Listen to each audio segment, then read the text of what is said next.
Ah!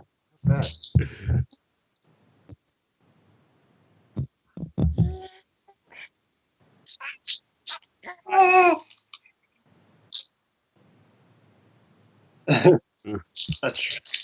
Hey, Cayman. What's up, guys?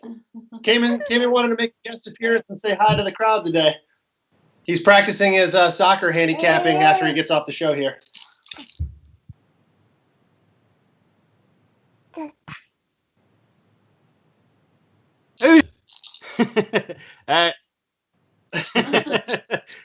This is Shauna Dolan, and she is 14 months old.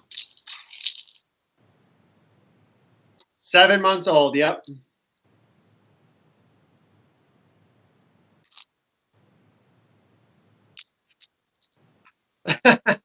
No toy boys for you, okay? I have an older woman. I think it works out okay. Say hi, Shelly. That's my wife, Shelly. Hello.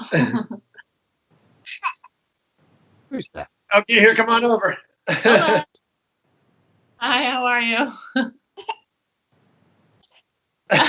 Me too. Prez, Shelly loves you the best of all the handicappers on the site, just so you know.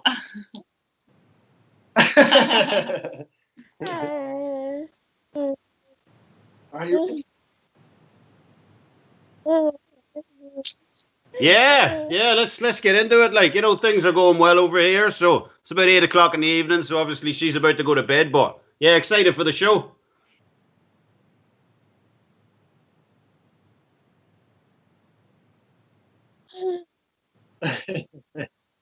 Sarah. Bye.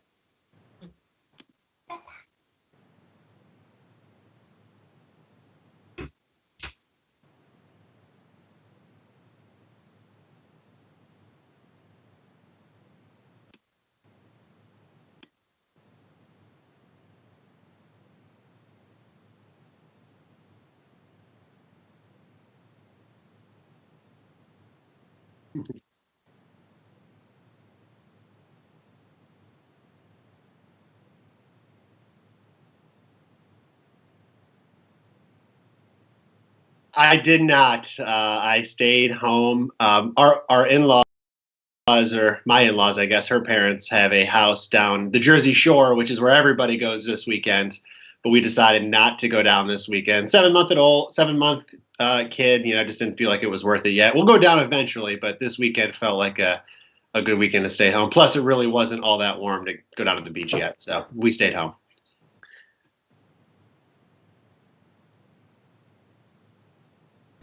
Now you can hear me, everybody. Whoops. Let's go through it again. Well, at least you met their children, Cayman and what was your girl? Sarah. Shauna. Yes. Shauna, really great kids. Kevin's got a 14-month-old. Nick has a 7-month-old.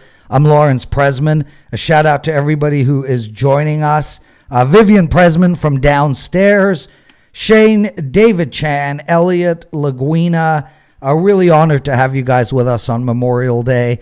As I was talking about, it's an important day in America, a day we just remember all the people who sacrificed for us before. And of course, in 20 years' time, we'll remember all the people who didn't sacrifice and died on Memorial Day weekend. 2020, from the biggest war we faced in our generation, the one called COVID. And Nick, I don't want to get into it, even though I'm disgusted and appalled with what's going on in both America and Canada. We had a park this weekend that had way too many people, shoulder-to-shoulder crowds. It was an embarrassment. And we had a doctor that came on the air and literally said what I would say if I was a doctor, and that is, I quit. I refuse to take care of you people. I refuse to sacrifice my weekends, my nights, my time away from my children when you guys keep going to beaches and pools and not really care. Anyway, dude, we know what's going on in America COVID-wise. Kev, we hear nothing about Ireland. I mean, nothing. Do they even have it over there? I know England. We know we're hearing England. But is it just the Guinness kills everything? Ireland's pretty bad. Like, we're in lockdown at the minute. Basically, May 18th, we had the first phase of reopening.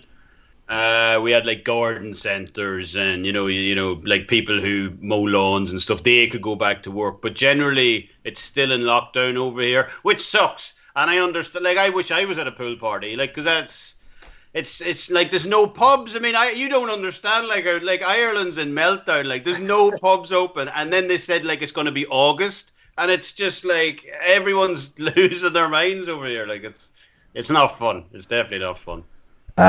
You confused me when you said mowing lawns. You're not in Scotland. There's no lawn. There's no plush, beautiful green in Ireland. Isn't it all just dreary, grey, and being ready to be burnt down? That's probably the only thing we're famous for is like greenery and stuff. Like, yeah, you might be right about the lawns, but there's a lot of green. There's a lot of stuff to be cut. You know, gardeners are in. They're busy over here. Boys, we don't normally do Meet the Experts with two people, but I wanted to do it with you guys. You both have great chemistry. You're on stoppage time with me, 1 p.m. Eastern, every Wednesday. So let's just get straight into it, boys.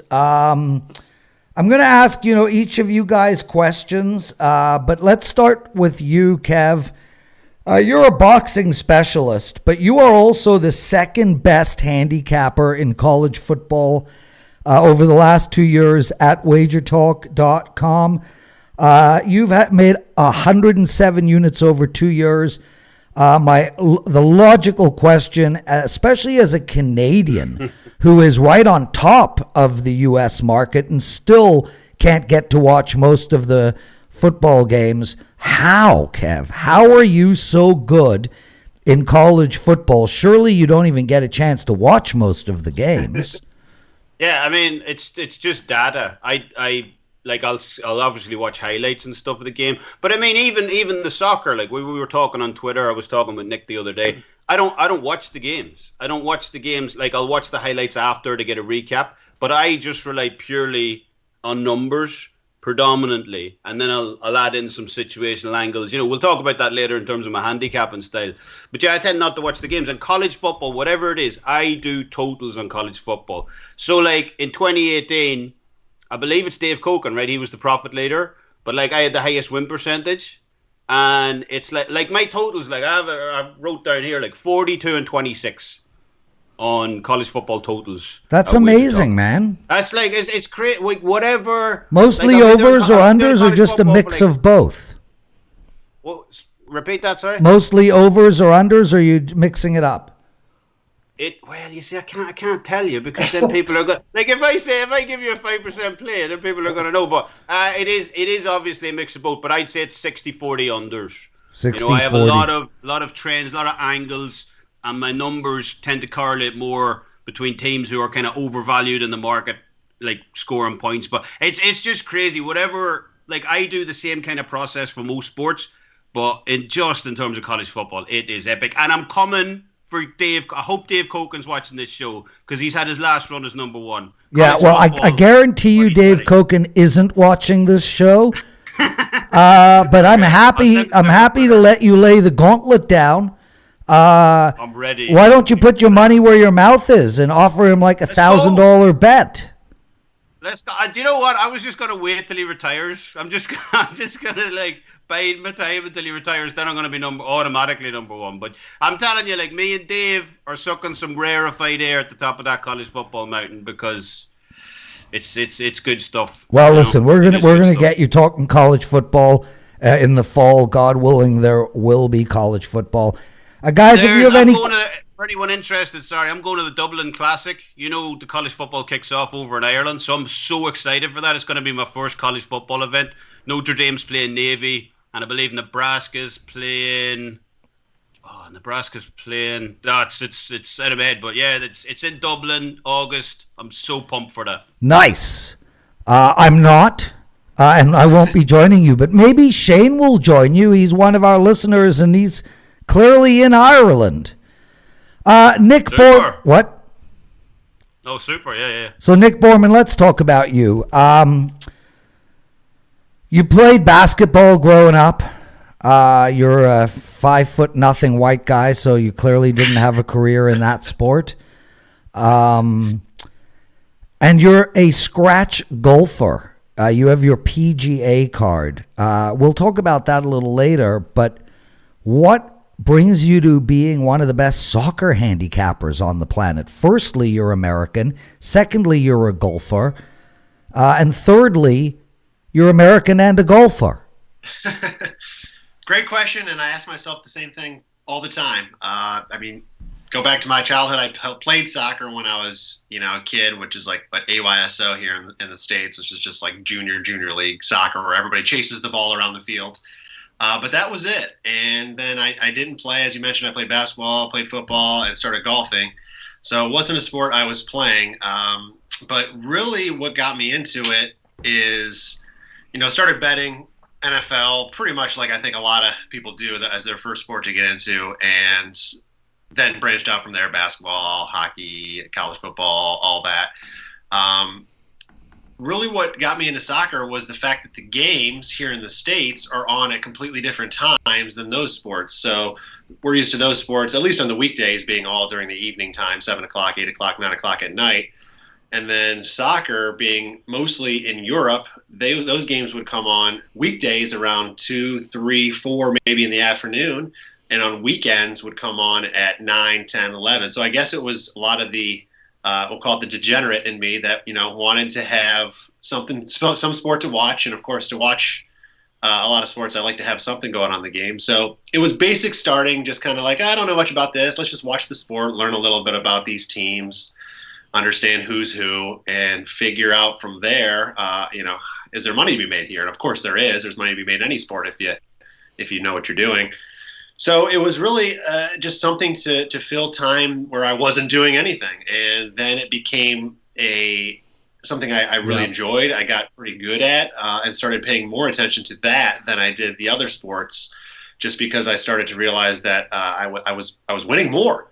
And again, the timing of everything worked well for me, being able to watch stuff during the day and then spend a lot of the evening times working on the next day's, numbers and cards. And soccer is a sport where, unlike a lot of the American sports, you have seasons, but in general, the sport itself is 365 days a year. Yeah. Whether it's one league or another, there's something always going on. Right. So it really just kept me interested in the sport, but I love it, and I'm going to definitely keep pushing forward with as many leagues as we can. So, Nick, you grew up playing basketball and golf. Kevin, you grew up playing a sport that nobody plays outside of Ireland, I'm guessing.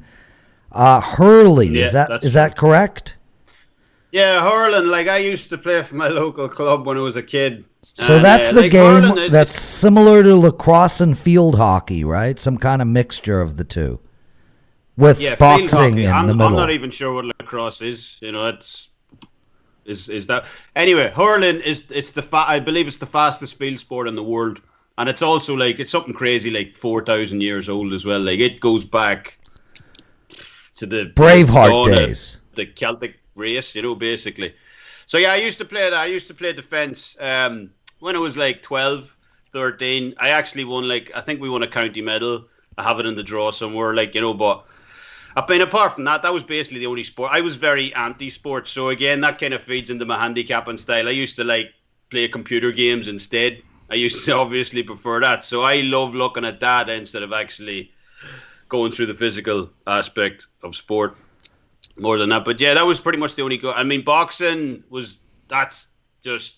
So let's talk about that, Kev, because boxing's heyday is come and gone. I've always been a big boxing fan, and even I've really lost interest in boxing. Why are you why still boxing? I mean, it's lost its luster. I mean, that's fair, but I see boxing more as like a wave, it's like a wave to me. It goes up and down, and obviously you could look, Muhammad Ali in the 70s and the Four Kings in the 80s, but we do see these kind of Mike Tysons come along in the 80s, or it took a big dip when the Klitschko's, because I do agree with Muhammad Ali, what he said about the boxing's only ever as good as the heavyweight division. If the heavyweight division's lackluster, even if you've got Mayweather and Pacquiao, it can't reach the same height. You need a solid heavyweight. And we're starting to see that now. I mean, we had that great fight that's behind me, actually, Wilder Fury, the rematch that was in Vegas in February, Anthony Joshua. So, the Zone closed the $1 billion deal. Canelo had that $300 million contract. So, the money's still there. And, maybe I'm biased in it. I see the rise of UFC and stuff, like UFC as well. But it was just the first. I used to grow up. My grandfather used to take me down, to the bar to watch some of the fights when I was you're watching 12, and it was just that kind of the mystery of it, like John L. Sullivan and nobody's all the heard old of guys these in the people. bar be arguing about Jack Dempsey. Nobody's heard. You just made up a name. John L. Sullivan. John L. Sullivan. He was like the first gloved champion. Okay, then we'll go with that. I always argue that Larry Holmes is the greatest boxer of all time. I don't know. Greatest heavyweight. I don't know how anybody could disagree with that. People say, well, he didn't have Marvin Fraser to fight. He didn't have George Foreman to fight. He didn't have any people that made him look better. You know why he didn't? Because he whooped them all. I am baffled how Larry Holmes is not considered the greatest boxer of all time. Absolutely baffled, Kevin. I mean, I think styles make fights. I believe one of the boxing channels, it's well worth a look, actually, Rummy's boxing channel. He had a heavyweight, mythical matchup tournament. It was very interesting, and Larry Holmes ended up winning it, I believe, because he's seen as the most... Any fighter, I suppose, potentially Tyson would have given, Tyson beat him for God's sake. Beat him when he was 40-something. He's one of the more versatile fighters, definitely, Larry Holmes. So underrated. And when he was fighting the likes of Ken Norton, that 15th round, not that guy, that prime Larry Holmes, I do agree with you. I think he's well up there, if not number one. Kev, golf, bro. You handicap golf. Do you win more in soccer or golf? I think you meant to ask Nick that. Yeah, I hope so. Listen, boys, I had a big night last night. It's still going on. It's Memorial Day in America. I'm celebrating. All good. It's volume-wise, soccer is going to have a lot more action. Golf's one tournament a week, although there's two if you go with the European Tour and PGA Tour. So it's going to be a lot more volume on soccer, and thus, at the end of the season, it would probably be more net profit dollar-wise on soccer, just because of eventually the volume will beat over on golf. But I enjoy the golf side. I'm releasing picks every single week that there's an event going on. Yesterday, even with the match with Tiger, Phil, and those guys, I had action on that match, which was fun to watch. So both of them are profitable, but something I've done for a long time. And golf seems to be a sport. Obviously, I play golf. I know the sport inside and out. I know what it takes from a collegiate level as far as playing and the grind of it goes. So I understand what these guys go through on a weekly basis, and it's very difficult to go week to week. So I think I have a very good advantage in that sport, and it's just not a mainstream betting sport where there's a lot of data information out there, and I feel like you can get ahead of numbers, and they're pretty volatile on the golfing lines, and they can move quite a bit, because it just feels like when they come out, there's not a lot of data behind them. I'm sure there's obviously data, but not enough. And I've seen numbers move 60, 70 cents before the first tee happens on Thursdays usually. So I love both. I wouldn't say I'm necessarily, from a percentage point, better at one than the other, but profit-wise, probably soccer, just purely on volume. Carm just pointed out in the chat room that he is hungry. Carm, it's coming, baby. There they are, just out of the oven right there. They're going to be cooled down for about 2.5 hours or so, cut up and delivered. So I hope you enjoy them. Boys, let's talk about how you made your way to WagerTalk. Look, let's be honest here. We get 100 applications a month from people who want to come on our website, sell plays. They consider themselves experts, etc., etc. Kev, I know your story. You reached out to me. You had written a book that was on Amazon. It sold really well. It gave you a lot of credibility. Then we watched you handicap and whatnot, and that's sort of how you got on. So let's talk about that, Kev. Tell us about your book and tell us what sort of led you to WagerTalk. Yeah, I mean, I started writing the book in 2016. I won the Why, World Series though? of Handicapping in 2015, so it kind of prepared. Well, because I won that World Championship, so I wanted to kind of. I didn't want to let them. The World Championship of Handicapping. So, Kev, World Series. it's yeah, not World a Series of real Handicapping. thing, Kev. I mean, I don't want to take It is away. to me. Where You is can't it? even beat Dave Koken, for Christ's sake. And Dave got last year. I'm telling you, Dave, count your blessings. But there we go. Oh, you got a World Series. ring. Dolan. That's legit. Okay. Okay, so you got a ring. You called Jolston's. You made yourself a ring. Okay, fair enough. So you won this mythical, no one's heard of. Joe Rogan was talking about this, right? Momentum. So I believe in the same thing. So I won that. I'm like, right, I'm not going to stop now. So then the first thing that came in, I'm going to write a book. I was already handicapping. Like, I was obviously in the Twitterverse at the time, and I was selling picks, and they were doing okay. But you know yourself. I mean, it's hard to stand out of, thousands of other people. Like, so I thought, right, I'm going to write this book. That's going to propel me further. And I sat down and I pretty much put what I do into the book. I wanted to kind of give people, a kind of a leg up, something that I wished I'd have read maybe in 2011 when I started, 2010, whenever. And it's just your fundamental stuff, consensus moves, line movements, how to construct power rankings and stuff like that. Just And it not has to been cut a really you off. good seller now, I have to say. Not to cut you off, but listen, everybody, huge promotion. Just came up with it right now. Anybody who buys Kevin Dolan's college football season, he will mail you an autographed book. He has a lot in boxes. Yeah, He misjudged the demand. So, Yeah, that sounds good. autographed book from Kevin Dolan, right, Kev? You're going to do it? Yeah, one of these. Jesus Christ, how many pages are in there? Show us. No, it's actually pretty slim. There's 92 pages. Okay, well, listen, dude. I don't write fluff. This is business, right? I'm not gonna write War and Peace or Dostoevsky's, whatever. This is business, straight to the juice. Nick, Straight I to the love action. this guy. I gotta be honest, man. Maybe it's his accent, but he just cracks me up. Definitely No the fluff accent. on this book, man. No fluff. Yeah, no fluff, no fluff in the book, no fluff in the book. Terrible, man. Your accent's terrible. Shane just writes, he's the first Irishman that I have heard of selling sports picks, and we don't really have a culture of buying picks here in Ireland. I could be wrong, though. Shane, you don't have a culture. It's actually interesting. Totally off topic, but it's interesting. The Europeans, by nature, are way behind on the pick buying or selling business. It's never really taken hold in Europe. It's a kind of an American thing, but it is getting bigger and bigger. But yeah, Kev, so you wrote a book, and then what? You reached out to us?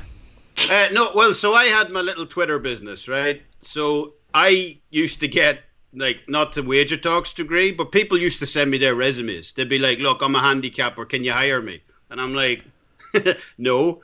So I was included in this group email that this one guy had sent to me, to WagerTalk, a few others, can't remember covers or whatever. It included everybody in this list. And I was looking at this list going, wow, this guy thinks my Twitter business is on this level. So, he's like, oh, can you hire me? And I remember WagerTalk, so I don't know whether it was Johnny or Missy, but someone got back to him, which was really cool, and said, look, we're really sorry, but you have to go through the official channels. And I just sat down one day going, instead of me trying to, work my way within this Twitter, why don't I just do what this guy did and send him a resume? And then, Missy told me the story there when we did the video 2 weeks ago. She seen the resume and she's like, wow, I must have sent in a picture of my ring and the book. And, it was You're ringing the good. book. Don't send the And book. obviously, it always helped too when I started. I started in October 2018, right in the middle of college football season. So obviously that was fantastic too, because it's like, Yeah, I know. You're the second best college football handicapper on the planet. I'm number one in 2018 winning percentage. All right, I'm so sick. What's Nick this, the Coke Borman, Club show? let's put a stop to the Irishman. How did you get onto Sportsmemo? And by the way, everybody, big news coming your way.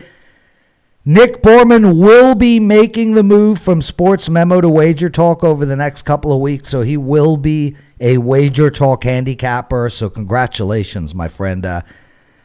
Tell us how you got to us and the hoops you had to jump through to get on the site. Yeah, thanks, Press. Big shout out to Drew Martin, really. I was, before WagerTalk had acquired Sportsmemo, I was basically in touch with Drew. He was a handicapper I was talking to behind the scenes and following at the time. And I noticed, the site didn't have anything soccer related. And I reached out to him about that and said, hey, listen, this is something I've been doing for a while. I've been successful at it. I'd love to, get on some sort of trial with you guys, show you what I can do. I think I can help the team. And he basically said, yeah, that's a good idea. Let's see what you can do. They had forums on the site where you could, you could put anything up you want, but I was able to start putting up plays, basically just for free, right? Just to show what kind of picks I was playing. And then people started kind of catching on to those and following along with those. And he was monitoring and watching along as I went. I also had, before that, at the same time as well, was Twitter following, and everything there was free at the time, and it was done, just basically putting out picks in all the major European leagues, and had built up a decent following through that. So, just with that trial and error with Drew and putting up picks there, and he saw what we could do. It was perfect timing, really. You guys came in, acquired Sportsmemo, looking to expand, and of course, soccer being a sport that wasn't offered, it made sense to see who was out there. So he reached out to me and said, hey, you still interested? And of course, I said yes. And then we got on the phone. We talked, of course, Prez with Teddy, a couple guys, and then I was able to start. But just about the same time Kevin did. It was September of 2018, so it's been a little over a year and a half now. It's been fantastic, but it's pretty simple. I just want to give a shout out to Carmine, and so should the two of you. When we bought Sportsmemo, Teddy would tell me we can't sell soccer. Nobody sells soccer, just doesn't sell. And honestly, without Carmine blazing the way, and he really did blaze the way. His sales in soccer are phenomenal, and ultimately that's really what got us to reach out to people like you and Pavlos and Kevin, because we saw that there was a whole market for soccer, and we built that soccer business on the back of Carm, and now you guys are right there with him. I think we've got some incredible soccer handicappers. My God, the three of you plus Pavlos, who will be on stoppage on Wednesday, so everyone will get a chance to meet him. Just an amazing group of soccer handicappers. Okay, so guys, let's talk about. You can decide the biggest bet you've ever won, your most memorable bet, the worst beat. Kev, I'll go to you first. Well, I definitely don't want to talk about the worst beat because, Well, you were born Irish, so we'll move away from your worst beat. That whole look at the Irish thing, that's pure nonsense. Well, yes, they're the most unlucky group of people in the world. I know, right? The irony is magnificent. I would say, to me, the most memorable bet that I ever had was in 2015, Tyson Fury beat, Vladimir Klitschko. And the reason that stands out for me was because, we talk about handicapping boxing. I'm a styles matchup. And for whatever reason, I only seem to do this in boxing because it's not a numbers game for me. It's just more, watching the fights. But I would have laid Tyson Fury he was going to win that fight. I was so sure about it that I would have laid minus 300. I would have laid even minus 400. I was so certain he was going to win the fight. And he was going off when the odds got released, about 3 months before the fight. He was going off at a plus 500. And I was, it was just crazy because these bets for me only come around maybe, twice a decade or something. And I unloaded and, people were like, oh, you got to be careful. He's fighting in Germany. That's the only thing that probably stopped me, going ultimately crazy. Obviously, you have to stay in your bankroll and stuff like that. But, from time to time, I will overextend the bankroll if I believe it's just massive value. But yeah, it stands out just because it was plus 500 and I won thousands off that bet, and I went to Rome and I celebrated, and Rome, what a city. It's a fantastic city. And I just had a massive blowout and it was fantastic. And Yeah, I don't want to talk about bad beats. Let's talk about the ones. Yeah, no, and listen, I mean, I know Irishmen. When they say they had a massive blowout, Nick and I can't even relate. That's at a level of blowout that just doesn't exist in North America. Nick, your turn. So my most memorable one was actually not that long ago. It was my first legal wager because, believe it or not, I have not been to Vegas yet. So I'm waiting for the invite out press. I was in Aruba a few years ago for the Super Bowl, and that Super Bowl was the Patriots and Falcons. So the bet I made had no business winning, which was the over, and anybody that tells you it did obviously didn't watch the game, that and the Patriots backers. And of course, we all know what happened in that game. I basically wrote that thing off at halftime, especially going into the third quarter. I'm like, well, that's a dead loser.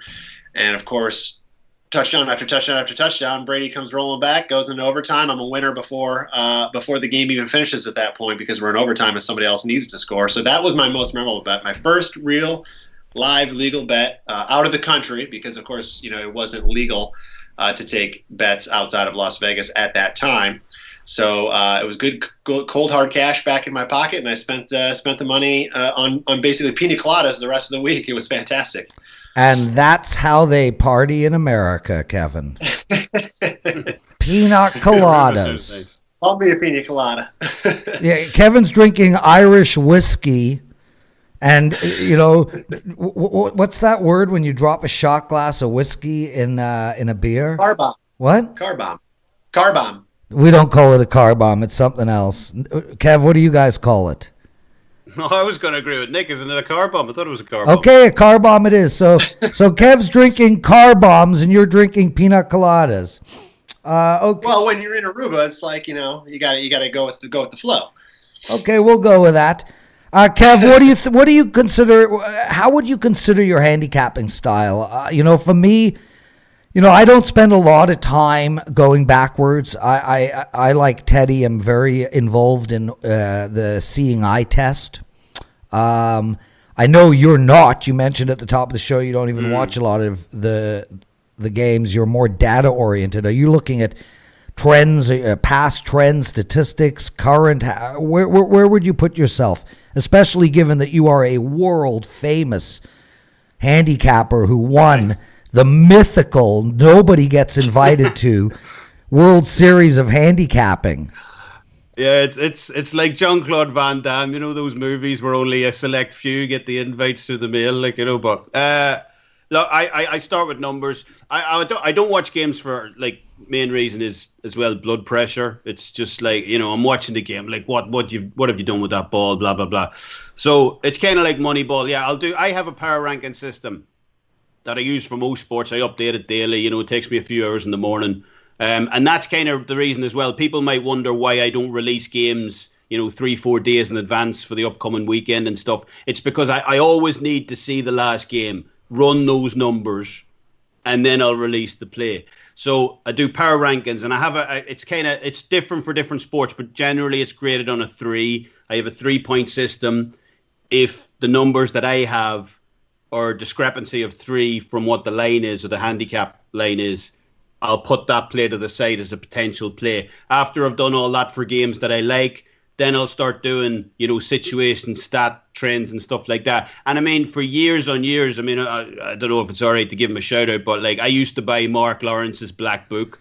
For years, so the stuff in that. That's kind of, listening to Marco with his sandwich game of the week. So we would use my power rankings. And over the last decade, I've amassed so many, systems and angles. Ralph Michaels talks about it, along with that. And I'll pick the best ones. Last thing is line movement. I'll judge it by that. And then I'll release the top play. Well, speaking of Mark Lawrence, he'll be joining the WagerTalk family in the next few weeks. He'll be selling plays over at sportsmemo.com. And just to welcome Robert S. Welcome Oblivion Sports Bets and Podcasts. Nice to see you. And somebody did ask a question, David. What's the difference between WagerTalk and Sportsmemo? Is Sportsmemo a AAA? No. Sportsmemo has a world-class team of handicappers that's only getting bigger and better. Really, David and everybody listening, the difference is we just owned WagerTalk first. You know, we've owned WagerTalk and been building WagerTalk for over 6 years. Sportsmemo we've only owned for almost 2 years. So I think we're at 20 months right now. So it just really hasn't given us a chance to blow Sportsmemo up like WagerTalk has been blown up. So from Nick Borman's perspective, the difference is a fair amount of money because WagerTalk makes a lot more sales. But as far as the team goes, both teams are absolutely spectacular. I mean, the team that we're going to be launching on Sportsmemo over the next few weeks, Big Al McMorty, Ben Burns, Mark Lawrence, ASA Wins, Steve Merrill, Matt Fargo, plus, of course, Matt Joseph and Dr. Chuck, Drew Martin. I mean, this is an absolutely spectacular team of handicappers that you can find at Sportsmemo. Nick, what type of handicapper are you, my friend? I listening to Kevin. I'm very similar as far as first thing I'll do is run my numbers. I basically take, similar to him, I take all the data I can from the games as they're played, and plug that into my spreadsheet, run numbers, do a whole bunch of computations, add, of course, my strength. I guess the power rankings for those teams, and then try to spit out what I think the game is going to do. But that doesn't mean that's the end result. That just gives me a starting point. So there's so many games, you have to have a way to kind of get yourself going. It's like college basketball, right? I mean, there's 300 plus teams, and soccer is no different with all the leagues around the world and Europe especially, is you got to have a starting point. So I'll put in those numbers, run my projections, and whatever it spits out, that's where I first look. And then from there, now I'll get into the games a little bit more and go, okay, well, I'm seeing a line that should be, maybe it's a full goal, maybe it's, usually it's a half a goal. It has to be at least a half a goal different from what the current line that's out there is. That's a big difference. Start to look at it. That is a big difference, Nick. Yes. Yeah. So you're right. Soccer, obviously being a low scoring game, a half a goal is huge. So once I see that difference, I start to go, well, wait a minute. Sometimes my numbers, don't make it a play, and I have to look at it and go, well, why is this projecting such a different thing than what the bookmakers have? Could be lots of different factors. Could be scheduling has throwing a kink in with one team, as there's domestic league games, and you add in like your Champions Europa League. So maybe there's an upcoming fixture that makes, changes the play for whatever reason. Could be injuries. Mm-hmm. So there's lots of reasons that you might look at just purely the numbers and then go, okay, well, if there was no other games and if the team was fully healthy, this makes sense. But because this is going on, or this is going on, maybe I get off of it a little bit. So that's usually my way to do it. Is I want to see the numbers. They have to make sense. But I like you said with the eye test, it has to still pass the eye test, and it still has to make sense. But I just need something to start with. Guys, in and out, we get questions from the listeners. Shane just asked, and it's really a question to me, but I feel like it's such a great question. I want to answer it. Do different handicappers suit different sports bettors and bankroll sizes? What package would you recommend at Sportsmemo? And Shane, and I'll use this question to lead into my next question to each of you guys. Shane, a lot of us are very similar. One thing we don't really have a lot of is high-volume players at our website. I think ultimately Gianni, who is probably top 3 just all-around sports bettor I've ever met, he's a high-volume player. So you're going to have a little bit larger a bankroll to play somebody like Gianni, whereas, if you look at Dave Koken, you're going to get 3 to 5 college football plays, only 1 NFL play. Each of the handicappers are better at one sport than the other.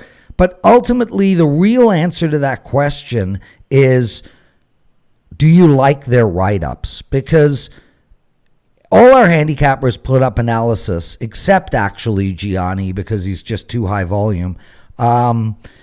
And that's really where I want to go next. If you buy, for instance, Tony Finn, you're going to get 3 pages of analysis. If you buy Marco D'Angelo, you're going to get 1 paragraph of analysis. With that said, Marco's analysis could be better for you than Tony Finn's, and it could give you the angles and the statistics that you might be more interested in than Tony Finn's. If you look at some of the handicappers coming on to Sportsmemo, Mark Lawrence and Big L, very similar. They're going to give you trends and angles that are just going to blow your mind.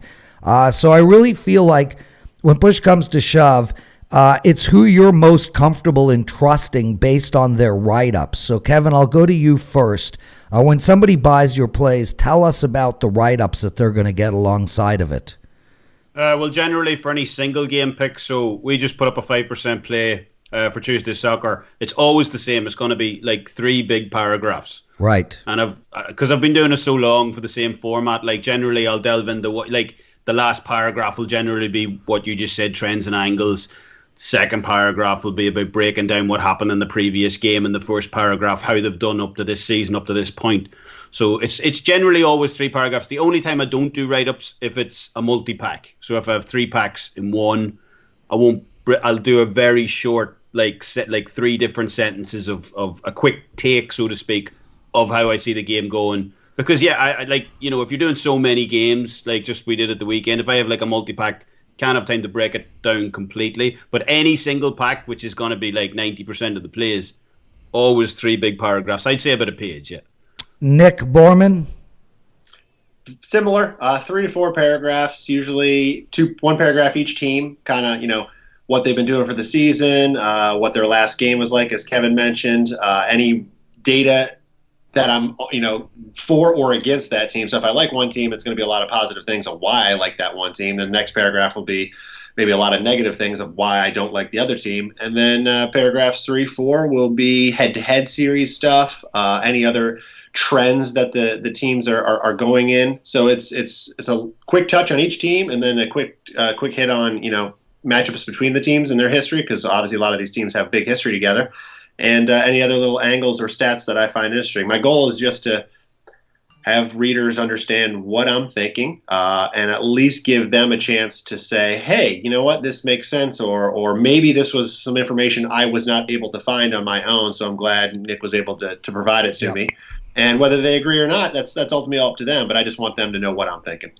Yeah, and then Nick, Robert S. wrote that he this weekend was the first time he bought your package, and he really liked your write-up. So congratulations, because, you know, it's not easy to do, the write-ups, especially when you don't want to necessarily give away all of your, you know, your secret sauce. So you're trying to sort of walk that fine line. But it's nice to hear that Robert said that. And also a shout out to AJ's and Serial Dog. Serial Dog, glad you're back watching, and hope Wichita is doing well, my friend, and hope there's some social distancing down there. I haven't seen Wichita on the news.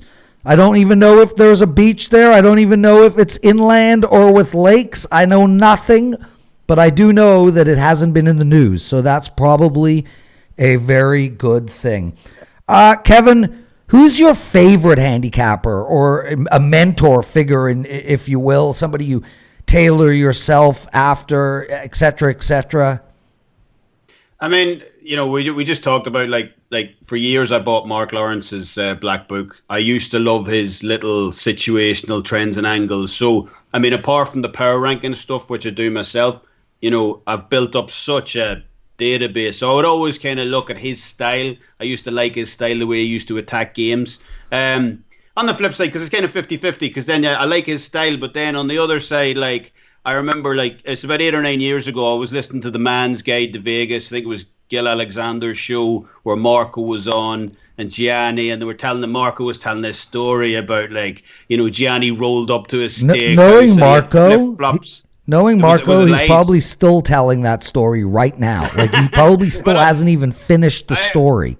I'll finish it fast. Like, basically he just said that he rolled, you know, like Gianni's talking about, you know, he's like, you know, if you pay for a taxi to a strip club, you're a chump, you know, and all this. So I'm like writing this down, right, because I hadn't been to Vegas You're at like, the time. don't pay for a taxi to a strip club. He said taxi should be paying you. So I'm like, okay, all right, we'll write that down. So he said they just basically rolled up to a steakhouse. It had a dress code. There was a big line around the corner.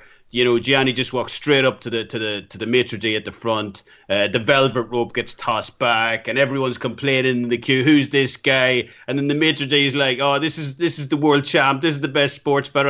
And of course, I'm listening to this, like, this is about 9 years ago, and I'm like, I want to be that guy. Okay, so in terms of style, I want to be Mark Lawrence, but in terms of style, I would say Gianni's. He's got to be my favorite handicapper. Nick.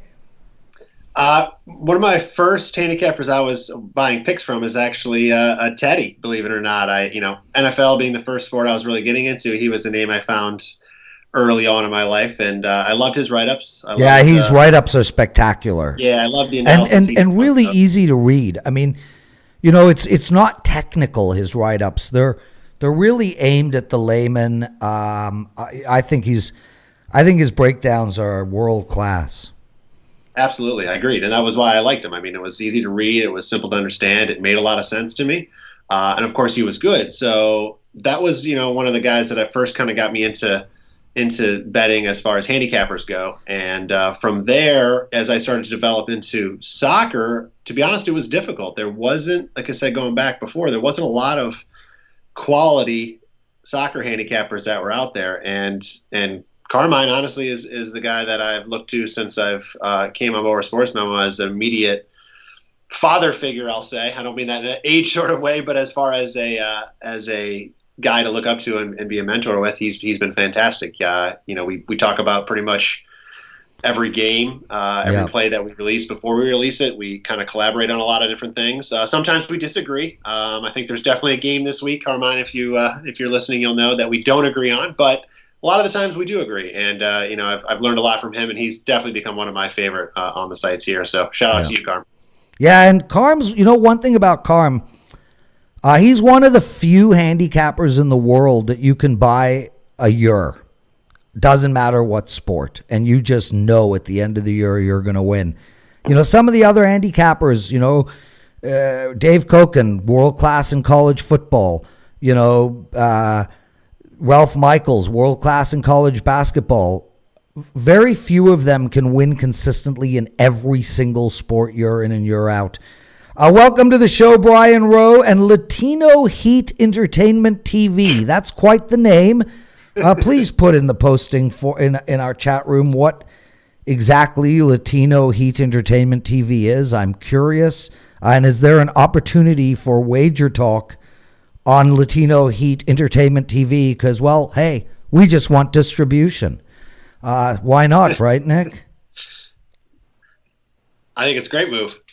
Yeah. Always interested in distribution. Boys, what sport? Like Nick, you handicap soccer and golf. Are you betting other sports?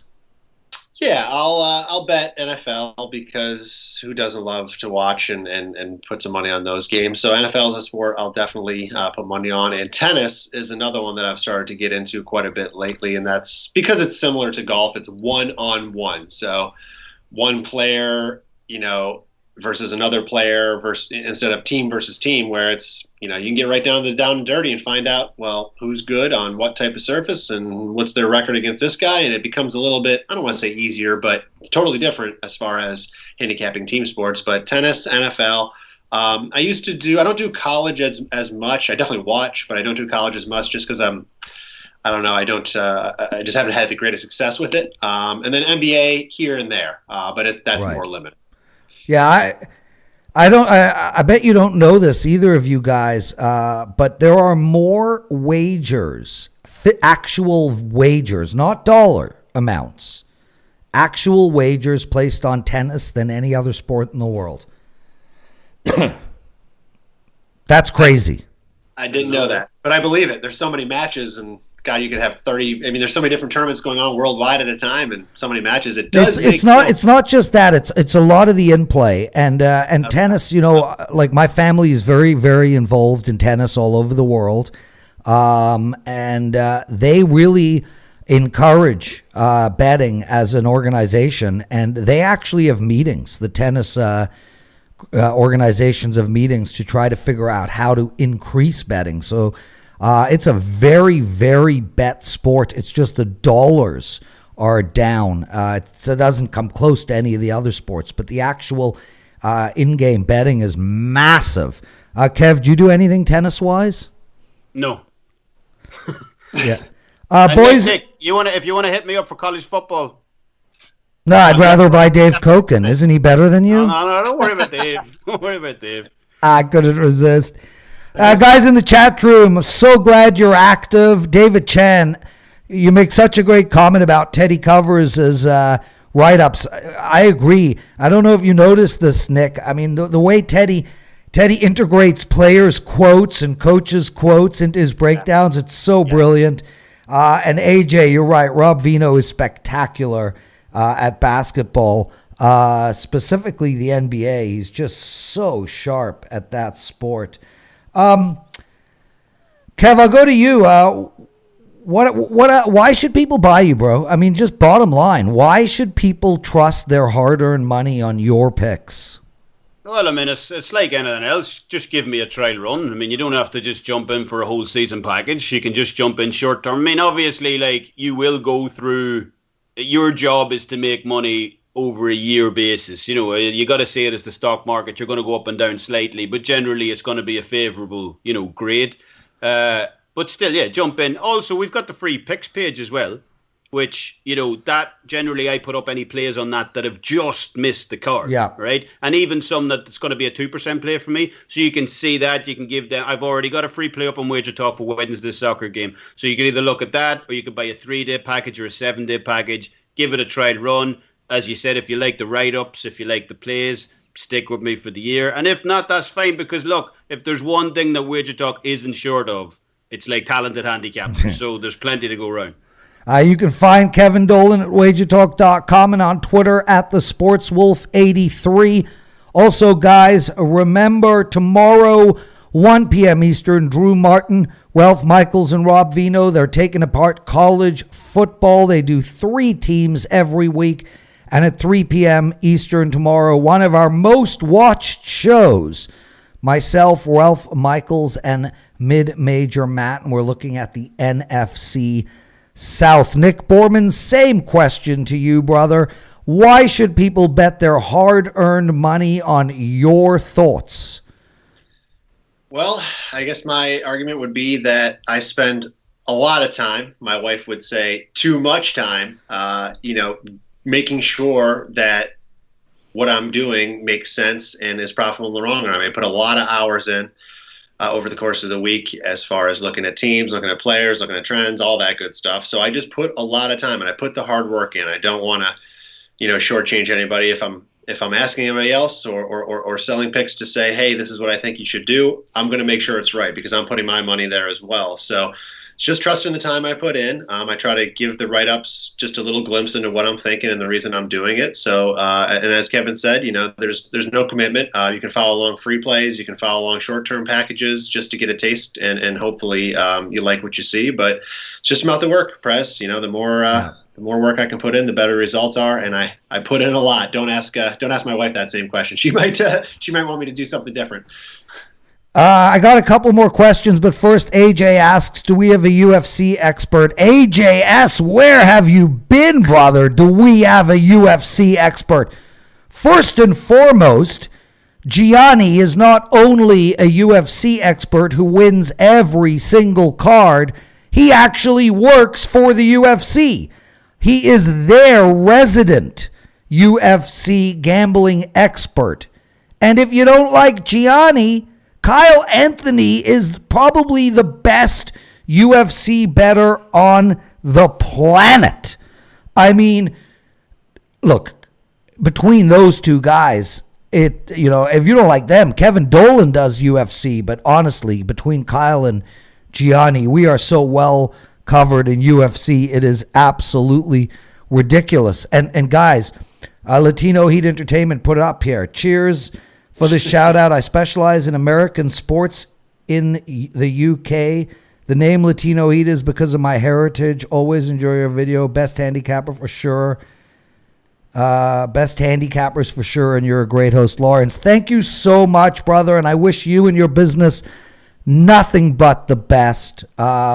Be safe, my friend. Okay, Kev, Nick, one last question for each of you. I'll go to you first, Mr. Irishman. Do you do anything else for a living, or is this pretty much handicapping and betting how you pay the bills? This is it right now. I mean, up until last year, I used to, when I was living in Seoul, it was too hard money to pass up. Basically, you would have these executives, English executives, Samsung, LG, Daewoo, Hyundai, and they would pay you $70 an hour, between 70 and 90, but generally 70, to teach them English for the morning, So how did you get that job? You speak Irish. Because my English is so good. Nobody can understand. We have subtitles under the show, dude. If you got up for like 2 hours previously, you just bank 140. I just take that back. Okay, I got the rest of the day handicap. I got to tell you. So right now, this is what you do for a living. I got to tell you, Carm. Yeah, this is all I do now. Carm put up in the chat room that I got to be nicer towards you, or to stop, to give you a break, because I was teasing you about this sports handicapping world championship. So Carm, Nick, and everybody else except you, Shane, and a few of the guys in the UK understand. I'm South African, Kev. I don't know if you knew that.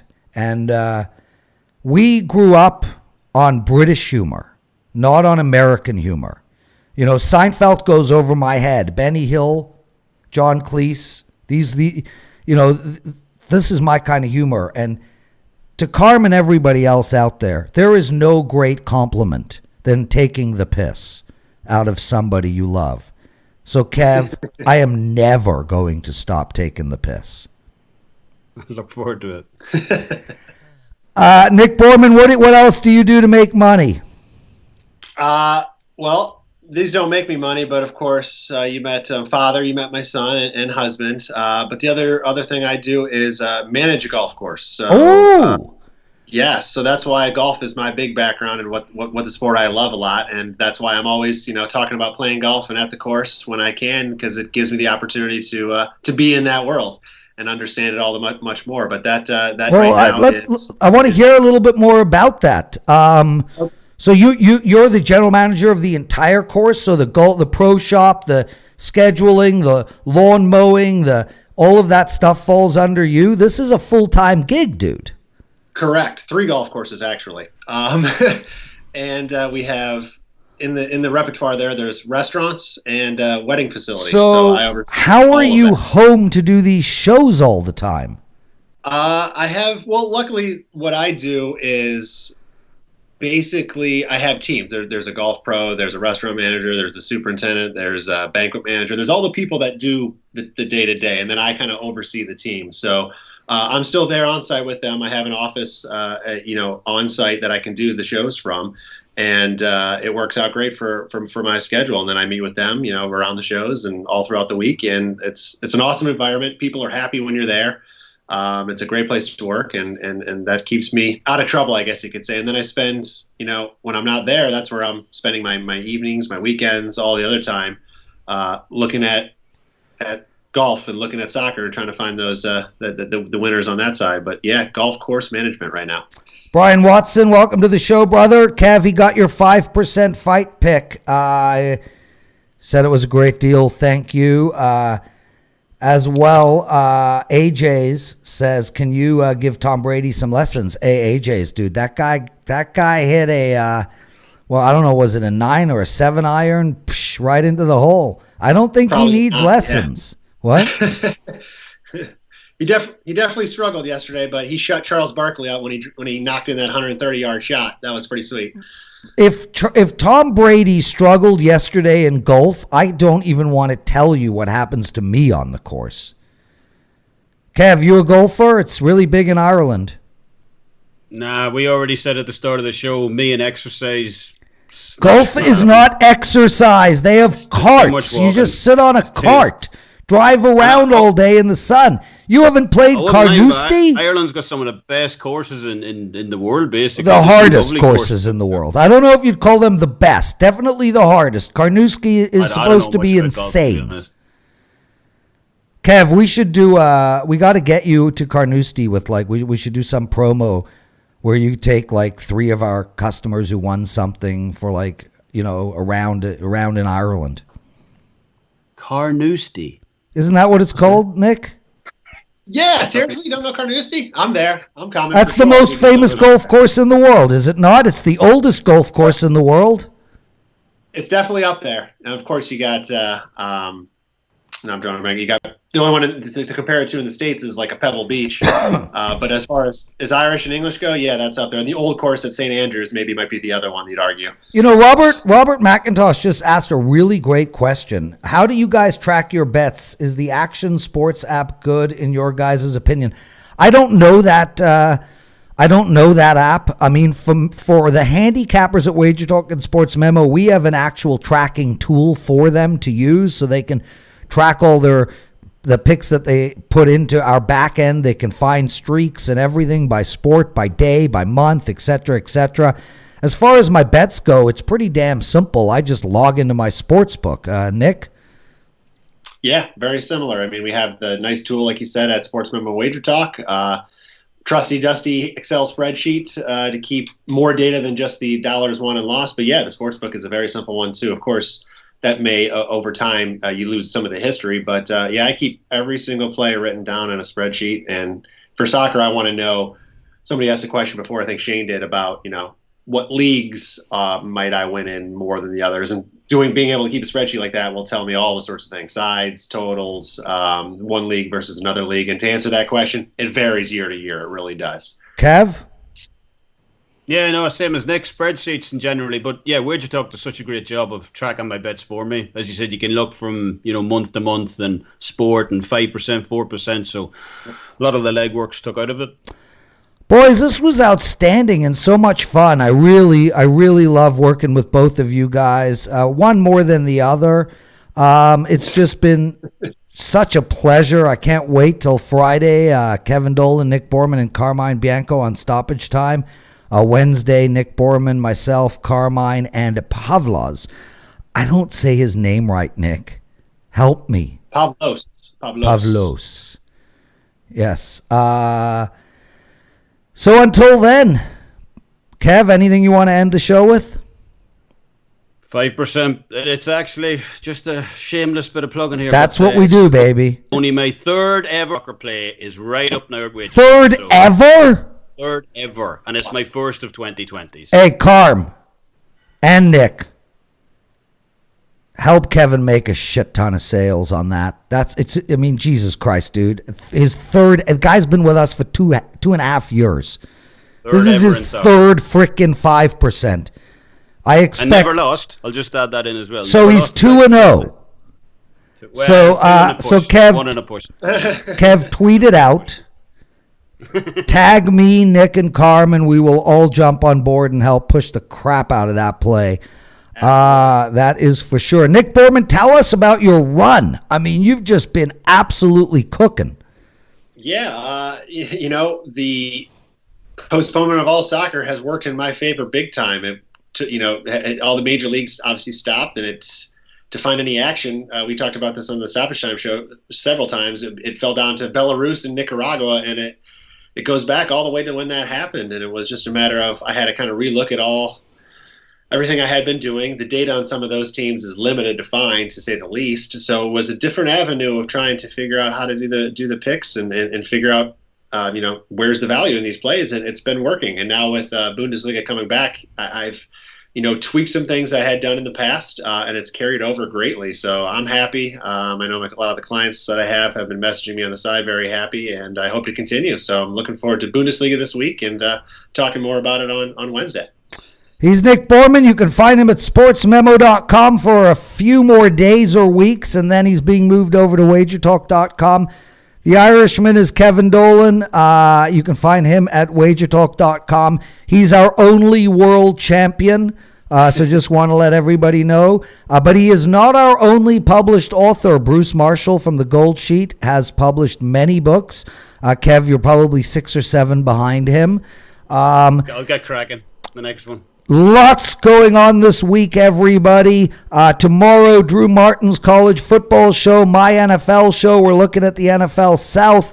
On Wednesday, we've got stoppage time at 1 p.m. The NASCAR show, which is so good. Nick, you checked out that show. Steve Merrill is doing a wonderful job hosting that show, and Andy and Rocky, I mean, these guys know their shit, hey? Yeah, Steve Merrill's a great host, and there's something about Rocky's voice. That southern drawl just gets me to believe every word he has to say. But I do love the show. It's been great information, and it's fun. It's more fun to watch the show when you're thinking of what they're saying in your head, and you're like, oh my gosh, it's actually happening. But those guys have been great. Yeah, that NASCAR show's phenomenal. 2 p.m. Eastern on Wednesday, and then straight from the Strip. Thursday, we have our wild card show in the morning, 1 o'clock. We haven't figured that one out yet. And then Betting 101. And Friday, stoppage time again at 1. NASCAR at 2. And the Pony Pundits at 3. And I must admit, I don't listen to much of the Pony Pundits, to be honest with you. I actually ride the Peloton during that show. However much I love Marco, and he is my business partner, and Sig, and they are amazing together, incredible chemistry, very funny, entertaining show. I just don't get it. I don't get horse racing. I don't get betting on horses. Over my head. Boys, I love you both. Again, one more than the other. We will see you all again tomorrow. Thank you, everybody, for logging in. It is such a pleasure to do this show with you guys in the chat room. Oh, wait. Oblivion says he thinks Carnoustie is in Scotland. Is that right, Nick? Sense. Yeah, I believe that's so right. I screwed that up? Yeah, but they're so close. Of course, you can't say that to Kevin. He might murder us for saying something like that. But they're right there. How far away is it? I don't know how far away it is, but I do know that Scotland is supposed to be a magnificent country. Like, from a topography perspective, it's really supposed to be spectacular. Kev, I'm sure you visited. I've never been to Scotland. Isn't it like just honestly across the border, or is it another island? I don't know, man. I'm too busy trying. Yeah, it's another island. It's England, Wales, Scotland. They're over there. Hey, Nick. Carmine just put up that Sig's picks from our Pony Pundits show on Friday made over $3,500. So yeah, maybe I should start listening to that show more. Yeah, I think you need to. There's some good information there for sure. He is good yeah, at what he does. And those two with their ridiculous shirts. Everybody, thank you so much. We'll see you all tomorrow. Be safe. Enjoy Memorial Day. Take care of yourselves, and just don't be stupid, man. Like, we have a whole life ahead of us. There's simply no need to sit in a pool with 60,000 people today. There's just no need for it. Take care.